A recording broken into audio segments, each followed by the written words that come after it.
Hari ini kita lanjutkan masih terkait dengan mandi. Betul ya? Tentang rukun mandi. Kemarin kita sudah membahas apa-apa yang mewajibkan mandi. Hari ini kita lanjutkan tentang rukunnya. Kita baca dulu sama-sama ya. Bismillahirrahmanirrahim. Faslun fi faraidil ghusli wa faraidul ghusli salasatu asya'a an-niyatu wa izalatun najasati in kanat ala badanihi wa isalul ma'i ila jami'i sya'ri wal basyarati sunanul ghusli wa sunanuhu khamsatu asya'a at-tasmiyatu wal wudu'u qablahu wa imrarul yadi alal jasadi wal muwalatu wa taqdimul yumna alal yusra. Wallahu alam bissawab. Ya. Ada yang mau baca dulu? Silahkan. Satu orang baca, setelah itu kita bahas sama-sama.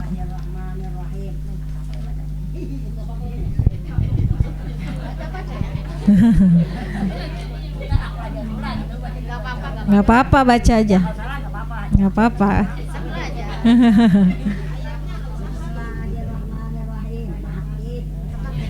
Paslun fi faraidil husli wa faraidul husli salasata asya'a an-niyatu wa ijalatu ya wa ijalatun najasati in kanat ala badanihi wa isalul ma'i ila jami'i sya'ri wal basarati nawaitul ghusla raf'il hadas. Itu nggak apa-apa tadi kagak nawaitul ghusla raf'il hadasil akbar illahi ta'ala sunanul pas ghusli wastu apa itu wasunanuhu khamsatu asya'a atas niyatu al-wudu'u qablahu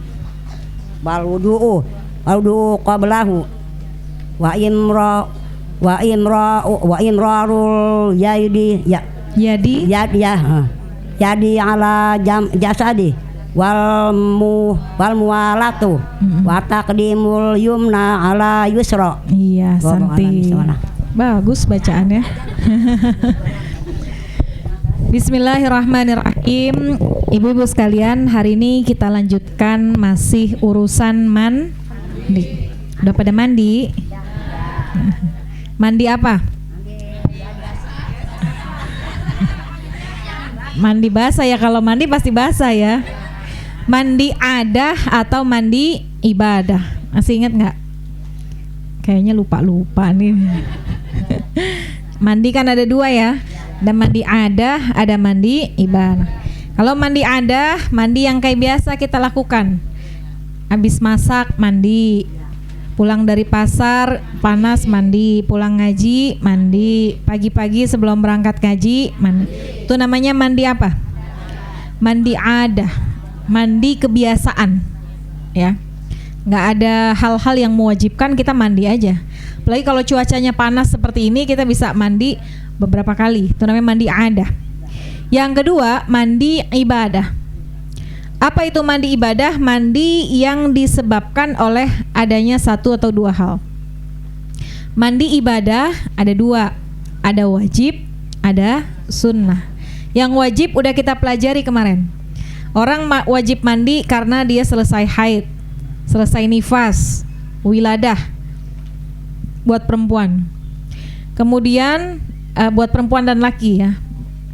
Kalau yang perempuan haid, nifas, wiladah, kematian, bertemu dua yang di hitan, keluar mani dan juga 6 pokoknya. Kalau buat laki-laki hanya 3, berhubungan badan, keluar mani dan kematian. Nah, itu yang mewajibkan mandi wajib ya. Nah, apa-apa yang menjadi rukun mandinya? Kalau kita nih udah datang bagi kita kewajiban mandi hadas besar, maka ketika mandi ada rukunnya, ada kewajibannya. Ada berapa? Ada 3. Beda dengan mandi adah. Kalau mandi adah nggak ada aturan. Pakai sabun boleh, nggak pakai sabun boleh. Keramas boleh, nggak keramas boleh. Cuma cipak-cipuk air doang boleh gitu ya. Nyiram seluruh badan boleh. Rata airnya boleh, nggak rata airnya boleh. Kadang kalau kita lagi buru-buru ada istilahnya mandi apa tuh Bu? Mandi bebek. Emang bebek mandi gimana? Cik gitu ya. Atau mandi koboi. Itu istilah apa? Kenapa disebut mandi koboi? Buru-buru. Emang koboi buru-buru? Kalau dipikir nggak juga ya. Kenapa sebut mandi koboi? Nah, jadi kalau mandi yang biasa itu ya terserah. Tapi kalau mandi wajib, apakah mandi haid, mandi janabah, asbab junub ya, mandi setelah nifas, itu ada 3 rukun yang harus kita hadirkan. Apa yang pertama? An-niyatu. Kalau mandi wajib harus pakai niat. Kalau mandi biasa pakai niat nggak? Enggak, langsung aja. Langsung cebar-cebur gitu ya.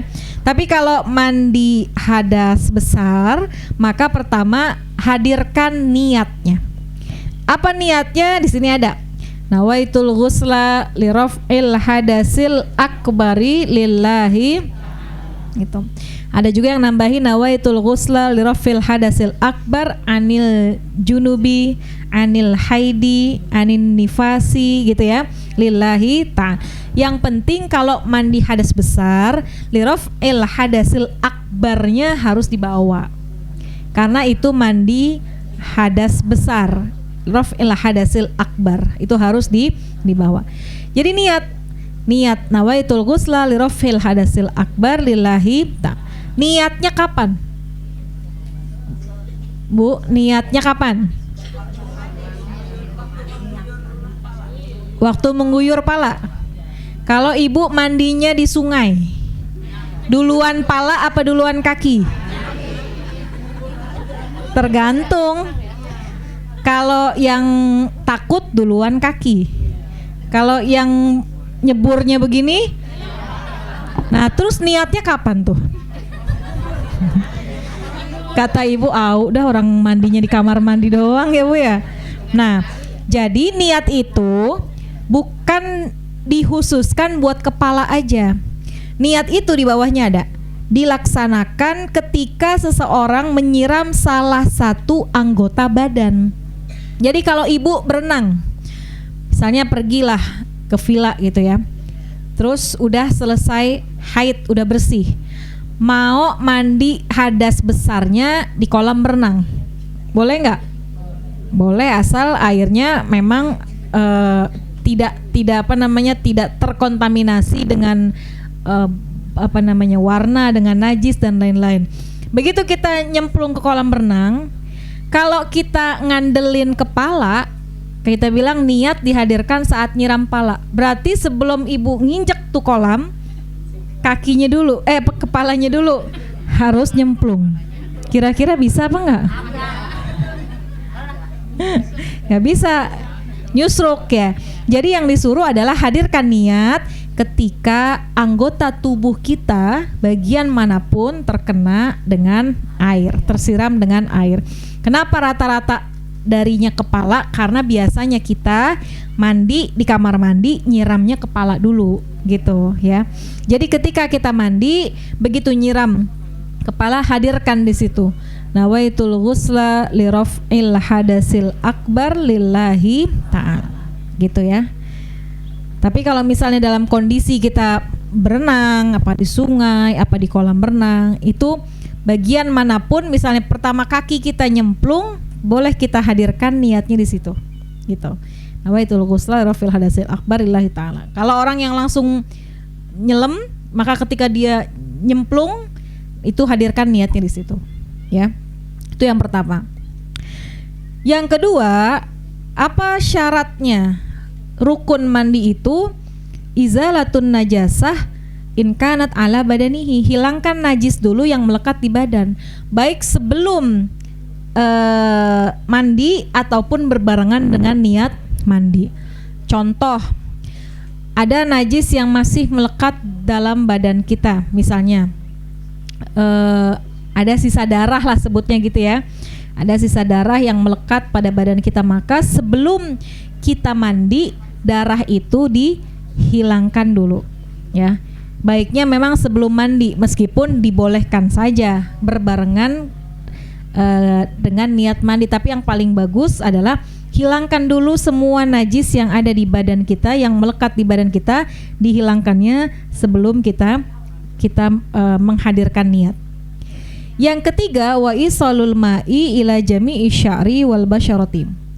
Ratakan air ke seluruh pangkal rambut dan kulit. Bedanya mandi adah dengan mandi ibadah. Kalau mandi adah, air nggak rata nggak apa-apa. Ya, makanya tadi ada istilah mandi koboi, mandi bebek, mandi segala macam. Itu kadang-kadang mandi yang begitu air nggak rata ngalirnya. Orang kita buru-buru ya. Yang penting kena air seger. Tapi kalau mandi hadas besar, ya, maka ada rukunnya. Apa rukunnya? Yaitu meratakan air ke seluruh pangkal rambut dan kulit. Semua yang ada di atas kulit kita, semuanya harus terkena air tanpa terkecuali. Maka penting buat kita ketika mandi memperhatikan selak-selak apa yang ada dalam badan kita. Mana yang sering terlewatkan. Pertama nih di belakang kuping, ya. Orang kalau mandi belakang kuping harus termasuk bagian yang harus terkena. Nah, ini belakang kuping. Terus sela-sela apa? Sela-sela jari. Ya, baik jari tangan maupun jari. Kalau jari tangan mungkin mudah. Kalau jari kaki nih yang suka kelewat. Apalagi yang mungkin jari-jarinya agak rapet-rapet gitu ya, yang agak nempel. Nah, itu setiap sela-sela jari harus dipastikan rata terkena dengan air. Apalagi orang yang pakai, ini ada penjelasannya di nomor 4 ya. Orang yang pakai cincin di jari yang sempit, maka cincin itu ya sunnah dilepas kalau misalnya air bisa masuk. Tapi wajib dilepas kalau air nggak bisa masuk ke bagian dalam cincin. Kita lihat cincin kita, kalau cincinnya gampang dilepas, ya itu sangat-sangat afdolnya dilepas. Nah, kalau misalnya cincinnya waktu kita pakai badan kita masih kurus, pas sekarang dicabut susah. udah setahun nih cincin nggak bisa dicabut gitu ya. Karena badannya gemuk, mau dipotong sayang-sayang. Maka ketika mandi hadas besar, cincinnya harus diputar-putar dan dipastikan air masuk ke balik cincin yang menutupi kulit gitu. Jadi harus dilepas. Kalau memungkinkan dilepas, tapi kalau nggak bisa harus digeser-geser supaya airnya itu masuk ke kulit yang tertutup dengan cincin. Kan cincin modelnya macam-macam ya Bu. Ada yang tipis, ada yang tebal full. Nah, itu kan dia menutupi bagian kulit. Maka itu pun harus terkena oleh air. Apalagi sela-sela di balik dengkul kita ya. Sela-sela bagian dalam kita itu semuanya harus dipastikan kena oleh air. Kemudian apa aja, bukan hanya kulit, rambut. Nih rambut kita Bu, bagian dalamnya ini juga harus terkena dengan air, kecuali orang yang punya rambut keriting keribo. Ada nggak yang keriting keribo? Ada ya. Yang susah banget kalau rata air tuh susah. Maka itu menjadi sesuatu hal yang dimaaf, karena berbeda orang yang rambutnya lurus, air akan mudah masuknya, sama orang yang rambutnya keriting sehingga celah air untuk masuk tuh susah gitu ya. Tapi tetap sebisa mungkin rambutnya itu tersampaikan, terratakan oleh air. Apalagi yang harus kena rata oleh air yang kadang-kadang suka terlupa, orang-orang yang suka pakai kutek. Ibu suka pakai kutek nggak? Kalau ibu-ibu pakainya apa? Pacar. Itu juga kenapa dinamain pacar ya, Bu? Pak, siapa yang namain pacar? Pacar. Oh, nempel. Karena nempel jadi pacar. Iya juga sih ya. Karena nempel jadi seperti pacar. Karena orang sama pacarnya nempel. Ya bisa juga ya. Nah, pacar itu, nah kita kan biasa pakai itu ya, henna lah. Kalau sekarang tuh bahasa kerennya henna. Kalau henna sifatnya mewarnai. Abis kita pakai, kita cuci kan. Begitu kita cuci, dia hanya mewarnai, tidak melapisi. Makanya ada orang yang bertanya, apa bedanya kuteks sama henna? Karena henna itu sifatnya mewarnai. Begitu warnanya, begitu zatnya udah kelepas, warnanya menyatu dengan kulit. Kita korek-korek nggak bakal bisa. Dia akan hilang dengan sendirinya. Tapi kalau kuteks itu sifatnya melapisi. Maka ketika kita mau melakukan mandi hadas besar, ya sebelumnya ya ataupun wudu ya, wudu, maka kuteks itu harus dibersihkan gitu. Jadi kalau misalnya ibu pengen coba-coba pengen pakai kuteks, dua, pertama pakainya di waktu haid. Udah nggak haid ustazah, tapi saya pengen pakai kutek warna merah merona misalnya, pakai tapi ketika sholat dihapus gitu, kan repot ya. Nah, kalau repot ya udah nggak usah. Kenapa kuteks itu harus dihilangkan? Karena dia sifatnya melapisi. Walaupun ya sekarang ada namanya kuteks yang halal, ya kan gitu ya. Sekarang ada kuteks halal, jadi banyak saya ngelihat orang tuh sholat pakai kuteks. Sebenarnya halal itu kita lihat bisa jadi halal secara ingredients, halal secara kandungannya doang. Maksudnya nggak mengandung zat-zat yang diharamkan. Tapi kalau misalnya dipakai halal untuk wudu, dalam arti menyerap air, harus dipastikan. Karena seapa-apanya kuteks itu melapisi. Ya, maka kalau saya pribadi, segimananya halalnya kuteks bisa dipakai wudu, lebih baik tidak dipakai ketika kita sholat.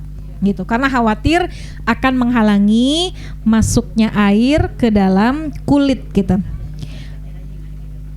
Apalagi yang kadang-kadang terlewat nih, lipstick.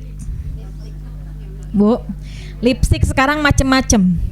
Ada yang waterproof, tahan 18 jam. Tahan 12 jam, gitu ya. Tahan 8 jam, itu macam-macam. Semakin tahan, semakin mahal. Tapi buat kita malah kalau beli lipstick cari yang gampang hilangnya, gitu. Kenapa yang gampang hilangnya? Yang paling murah. Kalau dulu ada, kalau kita ke Arab ya Bu, lipstick hijau. Tahu nggak lipstick hijau? Itu juga termasuk yang lama itu. Hilangnya lama. Sebenarnya hati-hati juga ya. Itu lipstick hijau tuh kandungannya kan kita belum tahu tuh. Cuma itu udah menjadi oleh-oleh yang khas kalau orang ke Mekah itu pulangnya lipstick hijau. Merahnya juga memang bagus gitu ya. Nah, jadi lipstick itu pun harus diperhatiin. Banyak sekali di luar sana. Mudah-mudahan kita nggak termasuk orang yang seperti itu. Kalau pakai lipstick kan tebal. Kemudian ketika dia wudu, ya udah wudu aja. Abis wudu, lipsticknya tuh masih nempel, nggak ada yang berubah. Nah ini nggak boleh, ya. Jadi kalau kita mau wudu, lipsticknya itu harus dihilangkan dulu. Makanya kenapa saya bilang kalau mau yang pakai waterproof, ya, itu pakainya kalau kita lagi haid. Tahu kalau kita mau kondangan yang kira-kira kita udah sholat nih, sholat maghrib, terus kita pergi kondangan, boleh tuh pakai waterproof. Karena nanti kita akan sholat isya di rumah. Jadi kita tuh harus merhatiin banget gitu loh apa yang kita pakai. Jangan asal pakai semau kita. Karena jadi menyusahkan. Atau kalaupun mau pakai yang waterproof, ya, ini ala saya ya Bu, kemana-mana saya selalu bawa yang namanya tisu penghapus make up. Terus saya selalu bawa kemana-mana, ada di tas saya. Jadi kalau misalnya kita pun misalnya dari pagi sampai siang gitu ya, pakai lipstick yang waterproof, ketika kita mau sholat, hapus semua make up kita. Dengan apa caranya? Gampang sekarang, banyak yang jual tisu, bukan tisu basah kayak biasa bayi ya, ada namanya tisu pembersih wajah, tisu pembersih make up. Itu beli nggak terlalu mahal juga. Kalau kita repot mau bawa cairan pembersih, bawa kapas, sekarang udah ada itu ya, beli di online bisa. Udah kita hapus lipstick kita hapus. Kan kadang-kadang perempuan ada yang pakai foundation, ada yang pakai apa tuh ya, maskara kayak gitu-gitu. Nah itu dihilangkan, baru kita wudhu, setelah itu mau pakai lagi. Repot ya, kalau mau itu memang repot gitu. Tapi memang harus seperti itu, jangan sampai lipstick kita, gara-gara lipstick menghalangi wudhu kita gitu. Sayang ustazah lipstiknya, makanya belinya ya jangan yang mahal-mahal lah kalau misalnya sayang gitu ya. Apalagi kalau dari zuhur ke asar baru pakai 2 jam misalnya, harus sudah dihilangkan lagi. Tapi memang seperti itu gitu. Jadi jangan sampai. Baik. Bulu mata palsu itu yang dikhawatirkan itu kan dia ada lemnya. Nah, lemnya itu menghalangi nggak masuknya air ke dalam lapisan bulu mata gitu. Kalau menghalangi itu yang dikhawatirkan. Karena kalau bulu mata palsu kan cara nempelinnya kan cara nyatuinnya kan di lem ya. Di lem gitu. Nah itu yang apa namanya, yang harus kita perhatikan ketika wudhu, apalagi mandi.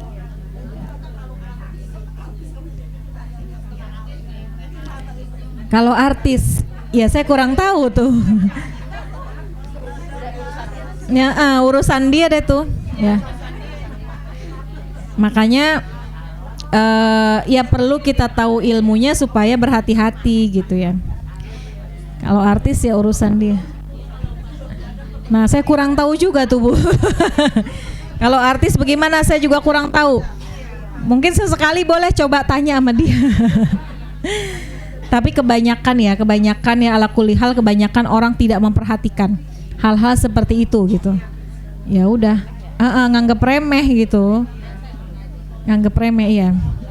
Ada juga yang belum tahu ilmunya, ada juga yang udah tahu ilmunya tapi ya sayang sama make upnya ya. Jadi itu lipstick atau cat yang menghalangi air.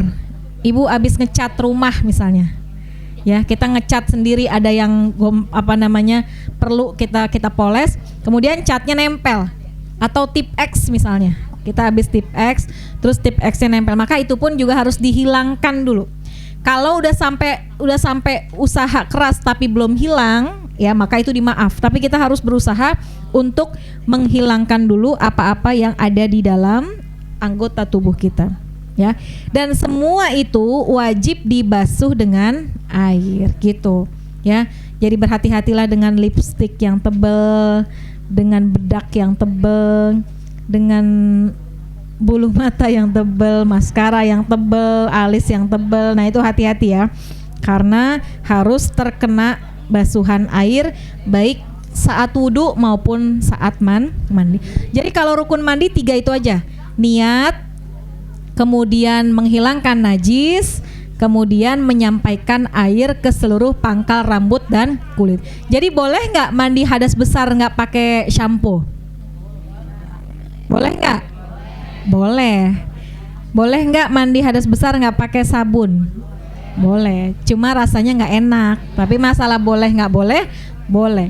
Habis pas mau keramas, shampoo-nya habis. Mau nyuruh orang nggak ada orang, gitu. Nggak mungkin kita keluar dalam keadaan seperti itu. Jadi boleh ya. Jadi yang wajib 3, niat, menghilangkan najis, dan meratakan air ke seluruh pangkal rambut dan kulit. Nah sunnahnya melengkapi ada 5. Jadi kalau yang tadi rukunnya 3, sunnahnya ada 5. Pertama at-tasmiyah, baca bismillah. Ini sudah sering saya jelaskan dalam hal apapun ya. Bismillah itu menjadi sesuatu yang sangat dianjurkan. Dalilnya apa? Kullu amrin zibalin la yubda'u fihi bismillahirrahmanirrahim fahuwa aqta. Wa fi riwayatin fahuwa ajzam. Setiap perkara yang baik tapi nggak dimulai dengan bismillah, maka berkahnya putus. berkahnya akan terpotong. Maka perkara yang baik-baik biasakan awali dengan bismillah. Yang kedua, wal wudu'u qablah. Disunnahkan wudu sebelum mandi. Jadi sebelum kita nyiram badan kita dengan air, itu sunnah untuk wudu dulu. Jadi susunannya gimana sih biar kita nggak bingung? Susunannya gini.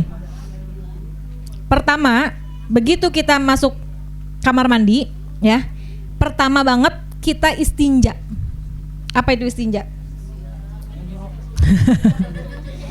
Bahasa Betawinya cebok, ya. Bahasa fikihnya istinja. Jadi sebelum kita ngapa-ngapain, ya, tentunya kita cuci tangan dulu, kita istinja depan dan belakang. Ada niatnya. Kalau mau baca, kalau enggak juga nggak apa-apa. Apa niatnya? Nawaitul ghusla an hazainil mahallaini. Saya niat membersihkan 2 tempat keluar. Kan depan tempat keluar, belakang juga tempat keluar. Itu pertama. Jadi kita istinja dulu, kita cebok dulu depan dan belakang. Abis itu kita cuci tangan dulu. Pakai sabun lah ya. Karena kan khawatir ada kotoran, ada bakteri. Baru setelah itu kita baca bismillah, kita wudu. Wudu dulu. Wudu ada 2 pendapat. Ada yang mengatakan wudunya sempurnain sampai kaki. Ada yang mengatakan wudunya sampai telinga aja. Nanti kakinya di ujung setelah selesai mandi. Tapi mana yang lebih afdol? Yang lebih afdol selesaikan dulu wudunya sampai ke kaki. Jadi wudu. Jadi abis cebok, abis istinja, kita cuci tangan, terus kita wudu. Baca bismillah dulu wudu. Selesai wudu, barulah kita alirkan air. Mulai dari atas boleh, mulai dari bawah boleh. Tapi yang lebih sering adalah dari kepala. Udah kita alirkan air sambil menghadirkan niatnya di situ, gitu ya. Niat di situ. Nah, kemudian setelah nanti selesai mandi, nomor 3 ya, meratakan air dengan tangan. Kalau kiranya airnya itu bisa rata tanpa diusap oleh tangan, boleh. Tapi kalau airnya kecil dan kalau nggak diusap pakai tangan airnya nggak rata, maka sunnah kita untuk mengusap. Bahkan wajib untuk mengusap kalau airnya nggak rata. Banyak lipetan, banyak tempat sembunyi gitu ya, banyak sela-sela. Nah itu maka dibantu sama tangan untuk meratakan ke kepala, kuping, jari-jari, kuku, di balik kuku ya. Kemudian ke semua sela-sela itu dibantu ratakannya dengan tangan. Nah, kemudian apalagi sunnahnya mualah, dilaksanakan secara berurutan. Maksudnya berurutan di sini beda sama tertib. Kalau tertib urutannya harus sesuai. Kayak wudu tuh tertib, wajah, tangan gitu ya. Kemudian sebagian kepala, kaki gitu kan. Tapi kalau mualat, jarak antara satu gerakan dengan gerakan yang lain jangan kelamaan. Maksudnya apa? Kita saat kita lagi mandi hadas besar, sunnah untuk nggak terputus dengan sesuatu. Misalnya kita lagi mandi, habis ngeratain air atau baru selesai wudu mau mandi ngeratain air, kemudian ada telepon, kita angkat telepon dulu, ngobrol 1 jam misalnya. Nah itu kan terputus lama tuh. Nah sunnahnya jangan terputus terlalu lama ya, gitu ya. Mualat dilaksanakan secara berurutan dan tidak terlalu lama. Nah yang kelima, yang terakhir baru wataqdimul yumna alal yusra, dahulukan yang kanan baru yang kiri. Kalau kepala kan satu ya, meskipun ya ada sisi kanan ada sisi kiri, maka kita kalau kepala dari atas. Nah tapi ketika ke badan itu disunnahkan kanan dulu, kanan depan disiram, kanan depan 3 kali, kanan belakang 3 kali, kiri depan 3 kali, kiri belakang 3 kali. Itu sunnah. Kalau kata ibu, saya emang nggak pernah begitu Ustazah, langsung aja jebar-jebur, nggak pakai kanan kiri, itu juga nggak apa-apa. Ya tapi disunahkan mendahulukan yang kanan daripada yang kiri. Karena Nabi pun mengajarkan demikian, dahulukan kanan dalam melakukan apapun pekerjaan yang baik, baru yang kiri. Selesai sabunan, selesai shampoan dan lain-lain, udah mau selesai. Perlu nggak kita wudhu lagi? Perlu nggak kita wudhu lagi? Tergantung saat kita mandi. Kalau pas saat kita mandi tangan kita megang lagi, ya, maka wudhu lagi. Karena membatalkan ketika telapak tangan kita menyentuh kemaluan kita. Tapi kalau ketika mandi nggak pegang, nggak menyentuh, maka tidak wudhu juga nggak apa-apa. Karena kita masih ada wudhu di awal. Nah, ini tergantung sama kita. Biasanya kita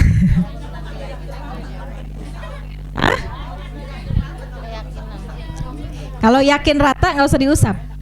Kalau di depannya tadi udah istinja, kan udah bersih sebenarnya. Tinggal kita yang lain. Tapi namanya kadang-kadang tangan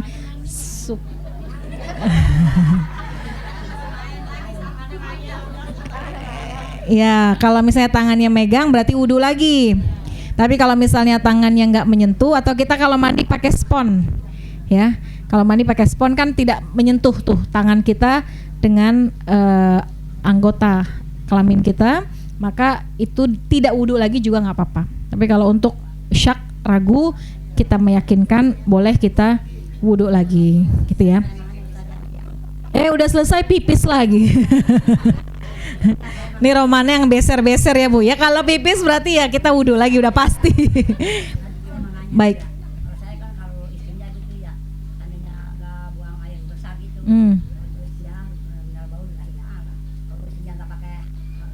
Nggak pakai uang mandi air besar, buang air besar. Aja kalau buang air besar lalu isinya udah uang itu.